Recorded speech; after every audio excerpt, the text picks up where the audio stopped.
وولفرهامبتون عن طريق الجهة اليسرى، واحدة من أفضل مباريات هذا الموسم. كرة الجهة اليسرى، شوف الصراع مرة أخرى، العرضية إلى ريان في الجهة اليسرى، العرضية الآن تأتي إلى راؤول، تأتي إلى أداما، ولكن لمسة باتجاه نوري ممتازة، وصلت راؤول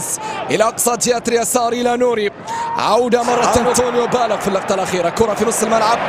جو جوميز في الجهة اليسرى عن طريق نوري، عرضية نوري داخل المنطقة الملعب،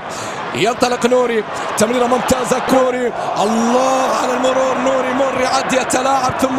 تغطية موجودة من أمامه، يحاول رايان حاطة، ولكن الدفاع، ثم كولر فوق الجميع، نوري ثم بعد ذلك لمسة، نوري يحاول، نوري يمر يتقدم عرضية، ولكن بالنسبة لراؤول خيمينيز، كرة في نص الملعب، طلق نوري يحاول يتوغل من اليسار، خطيرة هذه المحاولة، هنا المرور، هنا التسديدة والتصدي من جانب الدفاع، على طول عودة جاءت سريعة من جانب جو جوميز، يتدخل في الوقت المناسب، كرة باتجاه الصغير كارفاليو، الجهة اليسرى تيمي كاسل، يوم فاز ليفربول تنتظم، تعود مرة أخرى في نص الملعب، هذه المحاولة، ميلنر يبحث عن المرور، ميلنر تقدم جيمس في الناحية اليمنى، ثم بعد ذلك صافرة موجودة